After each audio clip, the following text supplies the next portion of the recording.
माननीय सदस्यहरू, प्रतिनिधि सभाको आजको दोस्रो बैठकको कारबाही प्रारम्भ हुन्छ। सर्वप्रथम माननीय अर्थमन्त्री श्री जनार्दन शर्मालाई प्रतिनिधि सभा नियमावली 2075 को नियम 149 को उपनियम 1 र 5 बमोजिम आर्थिक विधेयक 2078 विनियोजन विधेयक 2078 र राष्ट्र ऋण उठाउने विधेयक 2078 प्रस्तुत गर्न अनुमति दिन्छु।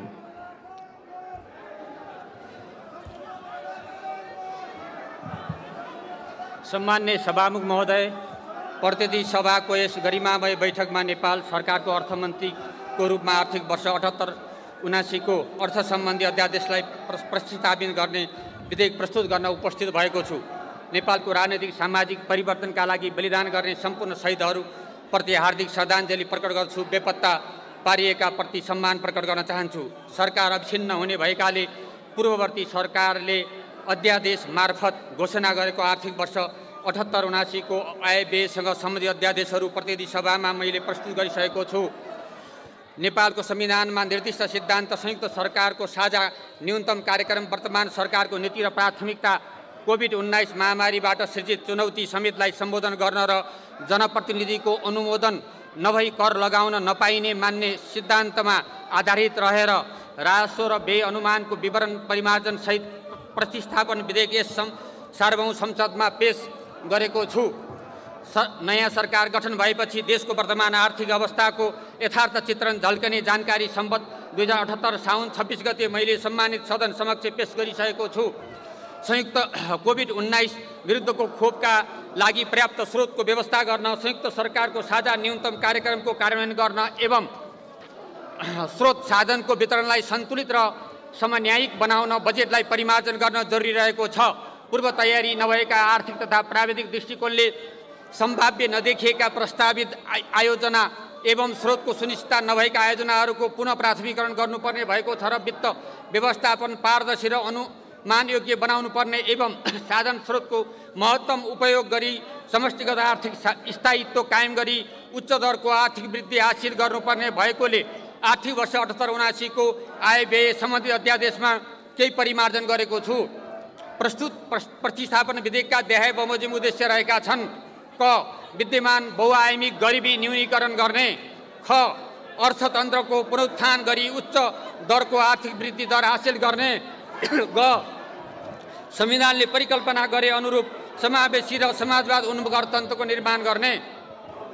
पर्याप्त स्रोत साधन तथा जनशक्तिका बावजुद बहुआयामी गरिबी जनसङ्ख्याको 17.4% हुनु एवं त्यसमा पनि कर्णाली प्रदेश नम्बर 2 सुदूरपश्चिम प्रदेशको अवस्था गम्भीर रहेको छ र उक्त प्रदेशहरू लगायत देशभर गरिबीको अवस्था सघन रहनुका कारण गरिबी न्यूनीकरणका हालसम्मका प्रयासहरूको समीक्षासहित समाधानका उपायहरूसहित 3 महिनाभित्र विस्तृत योजना तयार गरी एकीकृत रूपमा कार्यान्वयनमा ल्याइनेछ।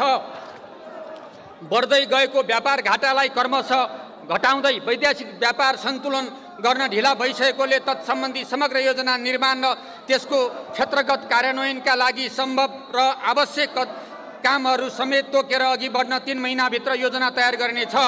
समाजमा विद्यमान विभेदहरू अन्त्य गर्न दलित, थारू, आदिवासी, जनजाति, मुस्लिम, गरिब, महिला, ज्येष्ठ नागरिक, अपाङ्गता भएका व्यक्ति, बालबालिका, लैङ्गिक अल्पसङ्ख्यक र भाषा संस्कृति आदिमा भइरहेको विभेद अन्त्य गर्न सामाजिक तथा सांस्कृतिक रूपान्तरणका लागि प्रभावकारी कार्यक्रम सञ्चालन गरिनेछ।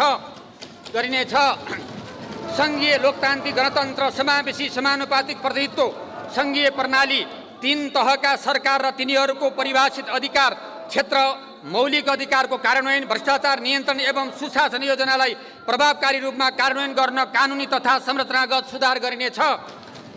संविधानले निर्दिष्ट गरे बमोजिम सामाजिक न्याय र समाजवाद उन्मुख अर्थतन्त्रको निर्माणको संवैधानिक व्यवस्थालाई कार्यान्वयन गर्न आर्थिक, सामाजिक, सांस्कृतिक क्षेत्रहरूमा गर्नुपर्ने कार्यहरूको जनस्तर र राजनैतिक तहमा राय सुझावको आधारमा ठोस नीति र योजना तयार गरी कार्यान्वयन गरिनेछ। प्रदेश र स्थानीय तहमा भएको वित्तीय हस्तान्तरण, राष्ट्रिय गौरवका आयोजना, रूपान्तरणकारी आयोजना, कर्मागत आयोजना, सामाजिक सुरक्षा एवं संरक्षण कार्यक्रम तथा कोभिड-19 राहत तथा पुनर्निर्माणका कार्यक्रमहरू एवं राजस्व परिचालन सम्बन्धी कार्यक्रम मूलभूत रूपमा यथावत राखेको छु। प्रमुख कार्यहरू कोभिड-19 महामारीबाट नागरिकको जीवन रक्षा गर्ने र शिथिल बनेको अर्थतन्त्रलाई पुनरुत्थान गरी चलायमान बनाउने विषय यो सरकारको उच्च प्राथमिकता रहेको छ। कोभिड-19 विरुद्धको खोप लगाउन योग्य सबै नेपालीलाई यथाशक्य चाँडो खोप उपलब्ध गराउन खोपको आपूर्तिको सुनिश्चिततासहित स्रोतको प्रबन्ध मिलाएको छु। सम्बत 2078 भाद्र 23 गतेसम्म कोभिड-19 महामारी विरुद्धको खोप 57,30,000 जनाले पहिलो मात्रा र 51,02,000 जनाले पूर्ण मात्रा प्राप्त गरिसकेका छन्। यो कुल सङ्ख्याको 17% हुन आउँछ। हालसम्म खोपको 1,33,59,000 मात्रा नेपाल भित्रिसकेको र करिब 3 करोड मात्रा प्राप्त हुने क्रममा रहेको छ। कोभिड-19 सङ्क्रमण रोकथाम नियन्त्रण र उपचारका लागि स्रोतको कमी हुन नदिन सरकार प्रतिबद्ध रहेको छ र खोप व्यवस्थापनको लागि वैदेशिक स्रोतका अतिरिक्त आन्तरिक स्रोत समेत परिचालन गर्ने प्रबन्ध गरेको छु। चालु खर्चतर्फ बैठक भत्ता, इन्धन मर्मत, कर्मचारी तालिम खर्च, सिप विकास तथा जनचेतना तालिम र गोष्ठी सम्बन्धी खर्च, कार्यक्रम अनुगमन मूल्याङ्कन खर्च, भ्रमण खर्च, विविध कार्यक्रम खर्च शीर्षकमा न्यूनतम 10% दरले बजेट कटौती गरेको छु र यसरी खर्च कटौती गर्दा तत्काल बचत हुन जाने देखिएको 5 अरब कोभिड-19 को खोप खरिदका लागि उपयोग गर्ने प्रबन्ध मिलाएको छु। मृगौला प्रत्यारोपण गरेका सबै किसिमका क्यान्सर रोगी र मेरुदण्ड पक्षघात बिरामीलाई औषधि उपचार खर्च बाबत मासिक रु 5,000 का दरले उपलब्ध गराउने व्यवस्था मिलाएको छु। राजनैतिक परिवर्तनको आन्दोलनमा बलिदान गर्ने परिवारको लागि जीवनवृत्ति बापत मासिक रु 3,000 प्रदान गर्ने व्यवस्था गरेको छु। कोभिड-19 का कारण शिथिल भएको अर्थतन्त्रलाई गतिशील र चलायमान बनाउन वर्तमान सरकार गठन पश्चात सार्वजनिक भएको मौद्रिक नीति मार्फत आर्थिक पुनरुत्थानको लागि राहत र सहुलियतका कार्यक्रमहरू कार्यान्वयनमा आइसकेको बेहोरा अवगत नै छ। मौद्रिक नीतिमा रहेका यस्ता प्रकृतिका कार्यक्रमहरूलाई एकअर्कासँग परिपूरकको रूपमा वित्तीय नीतिको माध्यमबाट थप प्रभावकारी बनाइनेछ। कोभिड-19बाट प्रभावित व्यवसाय पुनरुत्थानको लागि प्रदान गरिने राहत सहुलियत र आर्थिक पुनरुत्थानका कार्यक्रमहरूलाई थप रकम सहित निरन्तरता दिएको छु। कोभिड-19 को प्रभावबाट रोजगारी र आय आर्जन गुमाएका अनौपचारिक एवं असङ्गठित क्षेत्रमा रहेका करिब विपन्न गरिब 5 लाख परिवारलाई राहत स्वरूप एक पटकका लागि प्रति घर परिवार रु 10,000 का दरले निश्चित मापदण्डका आधारमा नगद अनुदान प्रदान गर्ने प्रबन्ध गरेको छु। यस्तो अनुदान रकम स्थानीय तहको समन्वयमा सम्बत 2078 असोज महिनाभित्र हस्तान्तरण गर्ने गरी आवश्यक तयारी गरेको छु। कृषि उत्पादनका लागि उपलब्ध जमिन, हावापानी, बजारको सदुपयोग गर्दै कृषि उत्पादनमा तीव्रता ल्याउन किसानहरूका लागि कृषि सामग्री प्रविधिको प्रयोग एवं ज्ञान तालिम, ढुवानी एवं बजार व्यवस्था लगायतका समस्यालाई सहजीकरण गरी कृषि क्षेत्रमा लाग्नेहरूलाई प्रेरित गर्न प्रधानमन्त्री कृषि आधुनिकीकरण कार्यक्रम अन्तर्गत प्रदेश स्तरमा एक-एकवटा वृहत उत्पादन प्रशोधन अनुसन्धान तालिम एवं प्रसार कार्य नमुनाको रूपमा सञ्चालन गर्न सरकार, निजी क्षेत्र, सरकारी र कृषि सहकार्य समूहको संयन्त्र निर्माण गरी कार्यान्वयन गर्ने प्रबन्ध मिलाएको छु। कृषिलाई उद्योगसँग जोड्ने ससाना प्रशोधन केन्द्रहरूको स्थापना गर्ने, त्यसको केन्द्रमा साना मझौला र ठुला उद्योगहरू, स्वदेशी कच्चा पदार्थमा आधारित अन्य उद्योगहरू स्थापनाका लागि विभिन्न समितिको छुट सुविधा तथा सहुलियत पुनः प्रदान गर्ने प्रबन्ध मिलाएको छु। कृषि तथा पशुजन्य व्यवसायमा रहेको जोखिम न्यूनीकरण गरी यस क्षेत्रमा किसानहरूको आकर्षण वृद्धि गर्न कृषि बाली तथा पशु बिमाको दायरा विस्तार गरी दिँदै आएको बिमा प्रिमियर अनुदान साबिकको 50%बाट वृद्धि गरी 80% पुर्याएको छु। सहकारी संस्थाको अनुगमन सम्बन्धी नीति र संयन्त्र बनाइने सरकारी संस्थाले भगिनी कम्पनी खडा गरी आफ्नो ऋण लगानीको 50% हिस्सा कृषि तथा उत्पादनमूलक क्षेत्रमा लगानी गर्ने व्यवस्था गरिनेछ। राज्यबाट प्रदान गर्ने सबै प्रकारका सामाजिक सुरक्षा कार्यक्रमबाट राज्य कोषमा पर्न गएको चाप कम गर्न, यसका लागि दिगो आम्दानीको स्रोत व्यवस्थापन गर्न, उच्च आय प्राप्त हुने क्षेत्रमा लगानी प्रबन्ध गरिनेछ। सामाजिक सुरक्षाका सबै कार्यक्रमलाई एकीकृत गरी थप प्रभावकारी बनाउन आवश्यक कानुनी तथा संस्थागत व्यवस्था मिलाउन अध्ययन गरिनेछ। बेरोजगार युवाहरूको विस्तृत लागत अद्यावधिक गरी एकीकृत अभिलेख तयार गरिनेछ र श्रम समूह वा श्रम सहकारी मार्फत युवाहरूलाई सङ्गठित गरी व्यावसायिक दक्षता अभिवृद्धि गर्न तालिमसहित यस्ता श्रम समूह वा श्रम सहकारीहरूले सार्वजनिक निर्माण क्षेत्रको रु 10 करोडसम्मको लागतको आयोजनामा आपसी प्रतिस्पर्धा मार्फत सहभागी हुन पाउने कानुनी प्रबन्ध गरिनेछ। सरकारबाट सञ्चालन हुने श्रममूलक रोजगार कार्यक्रममा विभिन्न दलित एवं अति गरिब नागरिकहरूलाई पहिलो प्राथमिकता दिइनेछ। लघु तथा साना मझौला उद्योग, व्यावसायिक कृषि, युवा उद्यम, महिला उद्यम, वैदेशिक रोजगारबाट फर्किएका व्यक्ति, दलित समुदाय, व्यवसाय विकास कार्य लगायतका उत्पादनका क्षेत्रमा स्वरोजगार बनाउन बिना धितो प्रदान गरिने सहुलियत पूर्ण कर्जाका लागि ब्याज अनुदान कार्यक्रममा विस्तार गरेको छु। यस्ता युवाहरूलाई सिप तथा उद्यमशीलता तालिममा प्राथमिकता दिई वाणिज्य बैंकका शाखाहरूलाई प्रत्यक्ष पालिकामा कम्तीमा 500 बेरोजगार युवाहरूलाई यस्तो ऋण प्रवाह गरी स्वरोजगार बनाउने व्यवस्था मिलाएको छु। राष्ट्रिय महत्त्वका जलविद्युत आयोजना, अन्तर्राष्ट्रिय विमानस्थल, भूमिगत मार्ग तथा सडक मार्ग, रेल मार्ग जस्ता पूर्वाधार विकास आयोजना, सिमेन्ट उद्योग, स्टिल उद्योग, कृषि आधारित उद्योग, पर्यटन सेवासँग सम्बन्धित उद्योग तथा 300 भन्दा बढी स्वदेशी कामदारलाई रोजगार दिने र 50% भन्दा बढी स्वदेशी कच्चा पदार्थ उपयोग गर्ने उत्पादनशील उद्योगमा गरिने लगानीलाई विशेष प्रोत्साहनको व्यवस्था गरेको छु। आयात र विप्रेषणमा आधारित अर्थतन्त्रलाई उत्पादन र आन्तरिक आयमुखी अर्थतन्त्रमा रूपान्तरण गर्न प्रभावकारी नीति लिइनेछ र स्वदेशी उत्पादको संरक्षण, निर्यातयोग्य एवं तुलनात्मक लाभका वस्तुहरूको पहिचान र प्रतिस्पर्धात्मक क्षमतामा वृद्धि गरी व्यापार घाटा न्यूनीकरण गरिनेछ। कच्चा पदार्थदेखि अन्तिम उत्पादनसम्म स्वदेशमै सम्पन्न हुने गरी वस्तु उत्पादन गर्ने उद्योगलाई स्वदेशी उत्पादन अभियानमा सहभागी गराई आवश्यक प्रोत्साहन गरिनेछ। औद्योगिक उत्पादनको लागतलाई कम गरी अन्तर्राष्ट्रिय बजारमा नेपाली उत्पादनलाई प्रतिस्पर्धी बनाउन एक उच्च स्तरीय सहजीकरण समिति गठन गरिनेछ। लगानीको वातावरण थप सुधार गरी वैदेशिक लगानी आकर्षित गरिनेछ र डुइङ बिजनेस इन्डेक्समा सुधार गर्न आवश्यक नीतिगत तथा कानुनी प्रबन्ध गरिनेछ।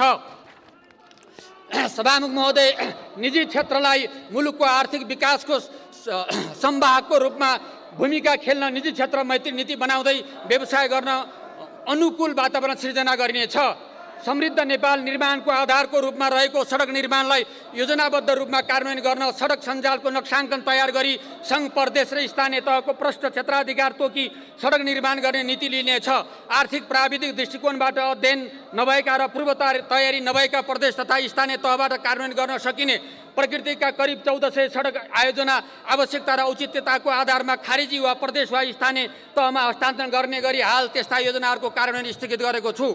सुरुङ मार्ग, विद्युत प्रसारण लाइन, विमानस्थल तथा नयाँ प्रविधिमा आधारित अन्य यातायात पूर्वाधार, जलविद्युत आयोजना, ठुला जलाशय, विश्वविद्यालय, ठुला पूर्वाधार निर्माण, निजी क्षेत्र इन्जिनियरिङ खरिद निर्माण लगानी EPCF विधिबाट निर्माण गर्न सक्ने व्यवस्था मिलाइनेछ। एक्सप्रेस रोड, सुरुङ मार्ग, द्रुत मार्ग, फ्लाइओभर जस्ता पूर्वाधार निर्माण तथा सञ्चालनका लागि निजी क्षेत्रलाई प्रोत्साहन गरिने नीति लिएको छु। पूर्वाधार विकासका लागि पूर्वाधार वन, ब्लेन्डेड फाइनान्स जस्ता नयाँ वित्तीय उपकरणहरू सुरुवात गरिनेछ। 200 मेगावाट भन्दा माथिका जलाशय तथा अर्ध जलाशय युक्त जलविद्युत आयोजनाका लागि छुट सुविधा र सहुलियत दिई लगानी आकर्षित गर्ने प्रबन्ध गरेको छु। जलस्रोतको बहुउपयोगका लागि नयाँ योजना तयार गर्दा जल विद्युत उत्पादन क्षमता, सिँचाइको सम्भाव्यता र खानेपानीको स्रोतको पहिचान गर्न एकीकृत नक्साङ्कन तयार गरिनेछ। काठमाडौँ उपत्यका लगायतका शहरी क्षेत्रमा जनस्वास्थ्य तथा स्वच्छ वातावरण कायम गर्न खुल्ला स्थानको प्रबन्ध हुने गरी सम्बन्धित स्थानीय तहको सहभागितामा व्यायामशाला सहितको बगैँचा तथा सार्वजनिक उद्यान निर्माण गरिनेछ। शहरी विभिन्न नागरिकहरूको लागि सामाजिक संस्थाको सहकार्यमा काठमाडौँ उपत्यकाको कम्तीमा 10 स्थानमा सुपथ र सुलभ खानाको व्यवस्था गरिनेछ। उच्च हिमाली क्षेत्रमा छरिएर रहेका घर परिवारलाई एकीकृत बस्तीको रूपमा विकास गर्दै जान नमुना एकीकृत बस्ती निर्माणको प्रारम्भ गरिनेछ। कोभिड-19बाट अति प्रभावित पर्यटन क्षेत्रलाई पुनरुत्थान गर्न छुट तथा सहुलियतसहित विभिन्न किसिमका पूर्वाधार निर्माण तथा प्रवर्धनात्मक कार्यक्रम सञ्चालन गर्ने व्यवस्था मिलाएको छु। नारायणहिटी दरबार सङ्ग्रहालय परिसरमा रामापिथेदेखि मुलुकको सम्पूर्ण कालखण्डमा झल्किने गरी ऐतिहासिक शासकीय सङ्ग्रहालयको निर्माण प्रारम्भ गरिनेछ। योगमायादेखि हालसम्मका सहित नेपालको ऐतिहासिक जनआन्दोलन एवं जनयुद्ध र मधेस आन्दोलन लगायतका आन्दोलनमा त्याग र नेतृत्व गर्नुहुने अग्रज राजनीतिहरूको इतिहास समेट्ने गरी सङ्ग्रहालय निर्माण प्रारम्भ गर्न आवश्यक बजेट विनियोजन गरेको छु। नेपालको धर्म संस्कृति परम्परा प्रदर्शित हुने गरी जनशक्ति उत्पादन गर्न प्रविधिमा पहुँच अभिवृद्धि गर्दै शिक्षाको गुणस्तर सुधार गर्न प्रत्येक प्रदेशमा कम्तीमा एउटा शैक्षिक उत्कृष्टता केन्द्र स्थापना गरिनेछ। यसले गुणस्तरीय शैक्षिक सामग्री र पाठ्यक्रम समेत उत्पादन गरी विद्युतीय माध्यमबाट प्रदेशभरिका सार्वजनिक विद्यालयहरूमा उपलब्ध गराउने प्रबन्ध गरेको छु। गुणस्तरीय शिक्षा प्राविधिक शिक्षा पूर्वाधार प्रविधिको समुचित प्रयोग गरी शिक्षा क्षेत्रको गुणात्मक विकास गर्न भूगोल एवं विद्यार्थी सङ्ख्या समेतका आधारमा विद्यालय शिक्षादेखि माध्यमिक शिक्षासम्मको नक्साङ्कन तयार गरी कार्यान्वयन गरिनेछ र भौतिक पूर्वाधार जनशक्ति र प्रविधिको विकास गरी शिक्षाको गुणस्तर अभिवृद्धि गर्न विस्तृत योजना बनाई कार्यान्वयन गरिनेछ। प्राविधिक विद्यालय अध्ययन गर्ने कक्षा 12 सम्मको विद्यार्थीलाई पढ्दै कमाउँदै कार्यक्रमसँगै प्रदेशका केही विद्यालयहरूमा नमुनाका रूपमा सुरुवात गरिनेछ। शिक्षकहरूले स्वास्थ्य उपचारको लागि छुट्टै अस्पताल निर्माण गर्न अध्ययन गरिनेछ। विश्वविद्यालयलाई पूर्वाधार विकास सहित अनुसन्धान केन्द्रको रूपमा विकास गरिनेछ। मुलुकको सबैभन्दा पुरानो कलेज त्रिचन्द्र कलेज र घण्टाघरलाई ऐतिहासिक महत्त्व झल्किने गरी पुरानै ढाँचामा पुनर्निर्माण गर्ने प्रबन्ध गरिनेछ। बाढीद्वारा क्षतिग्रस्त मेलम्ची खानेपानी आयोजना सम्बन्ध 2078 चैत वसान्तभित्र आवश्यक मर्मत तथा पुनर्स्थापना गरी नियमित खानेपानी आपूर्ति गर्ने प्रबन्ध मिलाएको छु। नदी कटान एवं बाढीहरूको कारण भएको सडक लगायतको क्षतिको तत्काल पुनर्निर्माण र पुनर्स्थापना कार्यक्रमका लागि बजेट छुट्याएको छु। प्रत्येक वडामा महिला नेतृत्व संयन्त्र विकास गरी महिलाको क्षमता अभिवृद्धि गरिनेछ र आर्थिक र सामाजिक रूपले सक्षम तुल्याउन महिलाहरूलाई प्राथमिकता दिने गरी महिला पहिला कार्यक्रम सञ्चालन गरिनेछ। विभिन्न दलितहरूको सुकुम्बासी भूमिहीन आर्थिक सामाजिक सांस्कृतिक समस्याहरूको सम्बोधन गरी जीवनस्तर उकास्न एकीकृत कार्यक्रमहरू सञ्चालन गरिनेछ। संविधानले प्रत्याभूति गरेको आवासको हकलाई कार्यान्वयन गर्न आवासविहीन दलितहरूको लागि कर्णाली प्रदेश र प्रदेश नम्बर 2 का साथै सबै प्रदेशमा व्यवस्थित आवास योजना विस्तार गरिनेछ। यस्ता वर्गलाई लक्षित स्वरोजगारका कार्यक्रम सञ्चालन गरिनेछ। नेपाल जलवायु परिवर्तनका प्रतिकूल असरहरूको उच्च जोखिम क्षेत्र रहेको सन्दर्भमा जलवायु परिवर्तनबाट जनजीवनमा परेको जोखिमलाई न्यूनीकरण गर्न जलवायु अनुकूल न्यूनीकरण र पुनरुत्थान कार्यक्रम सञ्चालन गरिनेछ र जलवायु मैत्री दिगो दरिलो र समावेशी हुने गरी विकास योजना र कार्यक्रमहरू कार्यान्वयन गरिनेछ।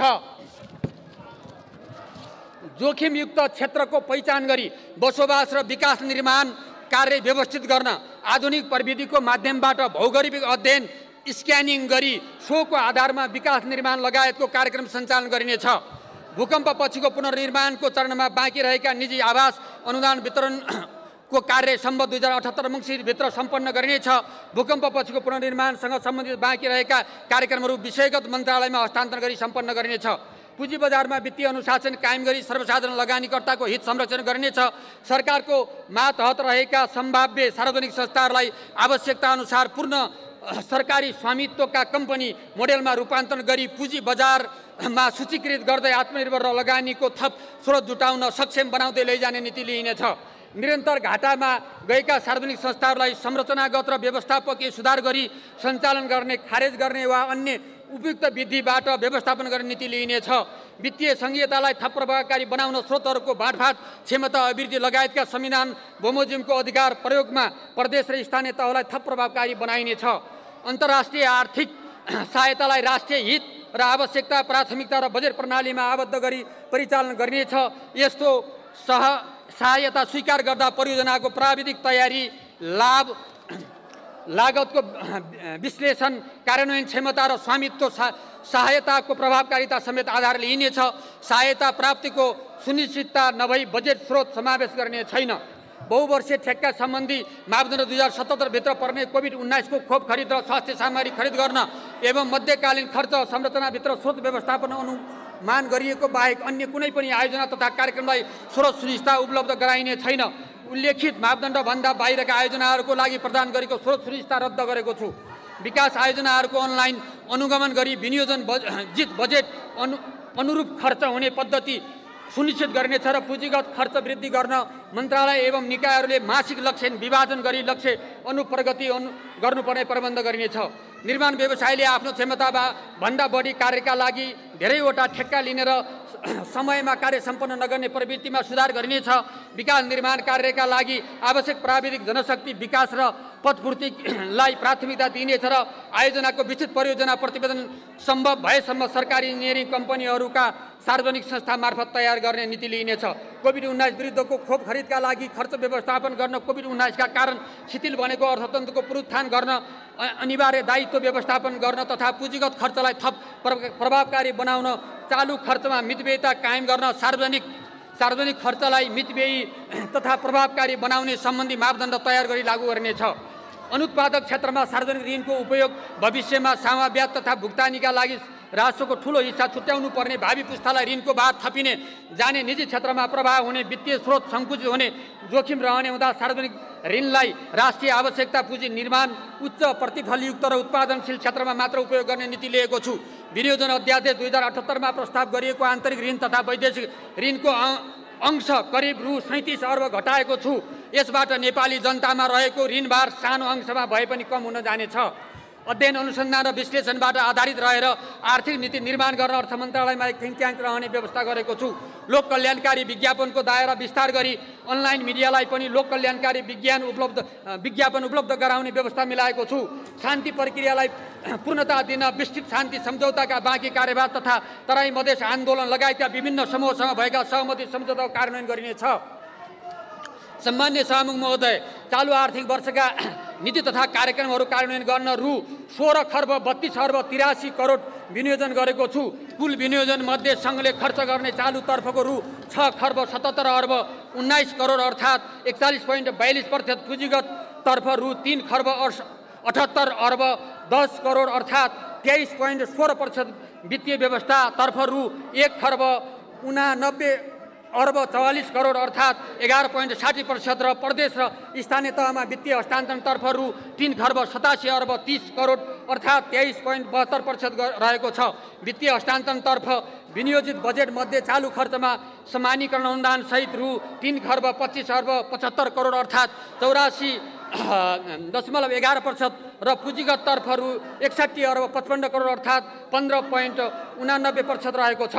चालु आर्थिक वर्षका लागि अनुमान गरिएको खर्च बेहोर्ने स्रोत मध्ये राजस्वबाट रु 10 खर्ब 50 अर्ब 82 करोड र वैदेशिक अनुदानबाट रु 59 अर्ब 92 करोड बेहोर्ने छ र चालु पुँजीगत र वित्तीय हस्तान्तरणतर्फ विनियोजित खर्चमा राजस्व र वैदेशिक अनुदानबाट बेहोर्दा रु 5 खर्ब 22 अर्ब 9 करोड न्यून हुने देखिन्छ र वित्तीय व्यवस्थातर्फको विनियोजित रकम समेत समावेश गर्दा कुल विनियोजनमा न्यून हुने रकम मध्ये वैदेशिक ऋणबाट रु 2 खर्ब 83 अर्ब 9 करोड र आन्तरिक ऋणबाट रु 2 खर्ब 39 अर्ब बेहोरिने छ। सम्मान्य सभामुख महोदय, अब म चालु आर्थिक वर्ष 78-79 को राजस्व परिचालनको संशोधित नीति तथा कार्यक्रम प्रस्तुत गर्दछु। आर्थिक वर्ष 78-79 को राजस्व परिचालन सम्बन्धी नीति तथा कार्यक्रमलाई मूलभूत रूपमा यथावत राखी केही संशोधन गरेको छु। यस्तो संशोधित कर तथा राजस्व सम्बन्धी व्यवस्था आजैका मितिदेखि कार्यान्वयन गर्ने व्यवस्था मिलाएको छु। राजस्व नीति र करका दरहरू निर्धारण गर्दा कोभिड-19 का कारण सृजित सङ्कटबाट पर्न गएको प्रतिकूल अवस्थालाई करदातालाई छुट सहुलियत मार्फत राहत प्रदान गरी तीव्रतर आर्थिक पुनरुत्थान तथा विकासलाई उच्च प्राथमिकता दिएको छ। राजस्वको दायरा विस्तार एवं कराधारको संरक्षण र कर चुहार नियन्त्रण, लगानी मैत्री वातावरण निर्माण गर्न, मूल्य अभिवृद्धि कर, आयकर, भन्सार, अन्तःशुल्क र गैर कर लगायतका प्रत्यक्ष एवं अप्रत्यक्ष कर प्रणालीमा गर्नुपर्ने सुधारका लागि सुझाव दिन कर प्रणाली पुनरावलोकन उच्च स्तरीय आयोग गठन गर्नेछ। भन्सार बिन्दुमा भुक्तानी गर्नुपर्ने सम्पूर्ण कर तथा महसुल विद्युतीय प्रणाली मार्फत गर्न सक्ने व्यवस्था मिलाइनेछ। अन्तःशुल्क स्टिकर प्रयोग गर्दा QR कोड स्क्यान गरी सोको तथ्याङ्क आन्तरिक राजस्व विभागको स्वचालित प्रणालीमा अभिलेख गर्ने प्रबन्ध मिलाएको छ। व्यवसाय सञ्चालनमा संलग्न नरहेको कुनै बासिन्दा प्राकृतिक व्यक्तिले नेपाल बाहिर सफ्टवेयर वा यस्तै प्रकृतिको अन्य विद्युतीय सेवा उपलब्ध गराए वा सामाजिक सञ्जालमा सर्वदृश्य सामग्री अपलोड गरे बापत विदेशी मुद्रा भुक्तानी प्राप्त गरेको भए सम्बन्धित बैंक, वित्तीय संस्था वा मुद्रा हस्तान्तरण मनी ट्रान्सफर गर्ने संस्थाहरूले त्यस्तो भुक्तानी प्रदान गर्दा प्राप्त रकमको 1% का दरले अग्रिम कर असुल गर्ने व्यवस्था मिलाएको छु। चिकित्सक, कलाकार, पत्रकार, खेलाडी, इन्जिनियर, कानुनी व्यवसायी, लेखा परीक्षक, लेखापढी व्यवसायी, परामर्श अभिकर्ता तथा मध्यस्थकर्ता, सेवा प्रदायक लगायतका प्राकृतिक व्यक्तिहरूले आर्थिक वर्ष 2075, 76, 77 को आफ्नो करयोग्य आयमा आयकर ऐन 58 बमोजिम लाग्ने कर सम्बद्ध 2078 साल फागुन मसान्तभित्र बुझाइ स्थायी लेखा नम्बर लिएमा सोमा लाग्ने शुल्क तथा ब्याज छुट हुने व्यवस्था गरेको छु। त्यसरी कर बुझाएमा सोभन्दा अगाडिको आयमा लाग्ने आयकर तथा मूल्य अभिवृद्धि कर मिना हुने व्यवस्था गरिएको छ। सम्बद्ध 2082 साल चैतसम्म वित्तीय व्यवस्थापन सम्पन्न हुने 200 मेगावाट माथिका जलाशय तथा अर्ध जलाशययुक्त जलविद्युत आयोजनाले व्यापारिक कारोबार सुरु गरेको मितिले पहिलो 15 वर्ष पुरै र त्यसपछि 6 वर्षसम्म 50% आयकर छुट दिने व्यवस्था गरेको छु। त्यस्ता आयोजनालाई आवश्यक पर्ने निर्माण उपकरण, प्लान्ट, मेसिन, औजार एवं सोको पाटबुर्जा, पेनिस्टक तथा स्टिल सिटको पैठारीमा लाग्ने महसुल घटाई 1% मात्र लाग्ने व्यवस्था मिलाएको छु। पर्यटन क्षेत्रसँग सम्बन्धित उद्योग वा अन्तर्राष्ट्रिय उडान सञ्चालन गर्ने हवाई कम्पनीहरूलाई लगानीका आधारमा आयकर छुट सम्बन्धी विशेष छुट सहुलियत प्रदान गर्ने व्यवस्था मिलाएको छु। नक्कली बिल बीजक, नक्कली अन्तःशुल्क स्टिकरको प्रयोग एवं अन्तःशुल्कजन्य चुहावट नियन्त्रण गर्न कडाइका साथ अनुगमन, सूक्ष्म निगरानी एवं वृहत अनुसन्धानलाई तीव्रता दिइनेछ। स्वास्थ्य खोप, अक्सिजन ग्यास तथा सेनिटाइजर प्याड उत्पादन गर्ने उद्योगलाई उत्पादन सुरु भएको मितिले 3 वर्षसम्म लाग्ने करमा 100% र त्यसपछिको 2 वर्षसम्म 50% छुट दिइनेछ। पूर्वानुमानित तथा कारोबारमा आधारित आय विवरण र कर दाखिला गरेमा करदाताले आर्थिक वर्ष 73-74 देखि 76-77 सम्मको आफ्नो कारोबार घोषणा गर्दा कारोबार अङ्क फरक परेको भएमा त्यस्ता करदाताले आफ्ना सम्बद्ध 78 साल चैत मसान्तभित्र प्रत्येक आर्थिक वर्षको वास्तविक कारोबार घोषणा गरी फरक परेको बिक्री रकमको 1.5% कर दाखिल गरेमा करदाताले घोषणा गरेको हदसम्मको कर अन्तिम हुने व्यवस्था गरेको छु। कम्पनी ऐन 63 तथा प्राइभेट फर्म रजिस्ट्रेसन 2014 अनुसार आर्थिक वर्ष 75-76 सम्मको वार्षिक विवरण नबुझाएका तथा नवीकरण नगरेका कम्पनी तथा फर्मले सम्बद्ध 78 साल पुष मसान्तभित्र विवरण र शुल्क तथा जरिवानाको 5% रकम बुझाएमा बाँकी शुल्क तथा जरिवाना मिना दिने व्यवस्था गरेको छु। सम्मान्य सभामुख महोदय, प्रतिस्थापन विधेयक मार्फत सरकारले लिएका नीति तथा कार्यक्रमहरूको कार्यान्वयन सम्बद्ध 2078 चैत्रभित्र कोभिड-19 विरुद्धको खोप सबैलाई उपलब्ध हुने भई आर्थिक विकास क्रियाकलाप विस्तार हुने हुँदा 7% को आर्थिक वृद्धि दर हासिल हुने अनुमान गरेको छु। मुद्रास्फीति दर 6.5% सीमित हुने अनुमान गरेको छु। अन्तमा नेपालको आर्थिक र सामाजिक विकासमा सहयोग पुर्याउने सबै आदरणीय करदाता, आम नेपाली दिदीबहिनी तथा दाजुभाइ, राजनैतिक नेतृत्व विधेयक प्रतिस्थापन विधेयक मार्फत नेतृत्व सबैलाई हार्दिक धन्यवाद दिन चाहन्छु र प्रतिस्थापन विधेयक मार्फत प्रस्तुत बजेट कार्यान्वयनमा सङ्घीय संसदका मान्य सदस्यहरू लगायत सम्बन्धित सबैबाट सहयोगको अपेक्षा राखेको छु। सम्मान्य सभामुख महोदयको अनुमतिले आर्थिक विधेयक 2078, विनियोजन विधेयक 2078 र राष्ट्र ऋण उठाउने विधेयक 2078 सदन समक्ष प्रस्तुत गर्दछु। धन्यवाद। मान्य सदस्यहरू, म शोक प्रस्ताव प्रस्तुत गर्दैछु।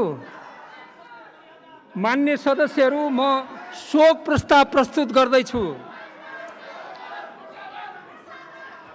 मान्य सदस्यहरू, अब म संविधान सभा सदस्यहरू महेन्द्र शेरचन, जुठबहादुर खड्गी, जेबी टुहुरेको निधन भएकोमा निम्नलिखित शोक प्रस्तावहरू प्रस्तुत गर्दछु।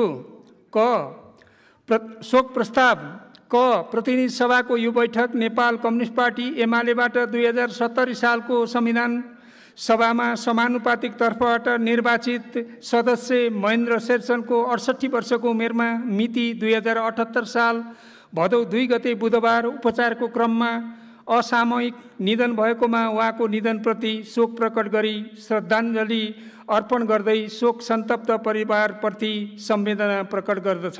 ख प्रतिनिधि सभाको यो बैठक तत्कालीन एकीकृत नेपाल कम्युनिस्ट पार्टी माओवादीबाट 2070 सालको संविधान सभामा समानुपातिक तर्फबाट निर्वाचित सदस्य नेपाली जनवादी साङ्गीतिक क्षेत्रका लोकप्रिय कलाकार एवं हाल नेपाल कम्युनिस्ट पार्टी माओवादी केन्द्रका नेता जुठबहादुर खड्गी जेबी टुहुरेको 78 वर्षको उमेरमा मिति 2078 साल 10 गते बिहिबार काठमाडौँ बल्खु स्थित बयोदा अस्पतालमा उपचारको क्रममा असामयिक निधन भएकोमा उहाँको निधनप्रति शोक प्रकट गरी श्रद्धाञ्जली अर्पण गर्दै शोक सन्तप्त परिवारप्रति संवेदना प्रकट गर्दछ। उक्त शोक प्रस्तावलाई पारित गरिदिन हुन अनुरोध गर्दछु। उक्त शोक प्रस्तावहरू सर्वसम्मतिले पारित भएको घोषणा गर्दछु। मान्य सदस्यहरू, अब हामी दिवंगत संविधान सभा सदस्यहरू महेन्द्र शेरचन र जुठबहादुर खड्गी जेबी टुहुरेको निधनप्रति शोक व्यक्त गर्न उठेर 1 मिनेट मौन धारणका लागि अनुरोध गर्दछु।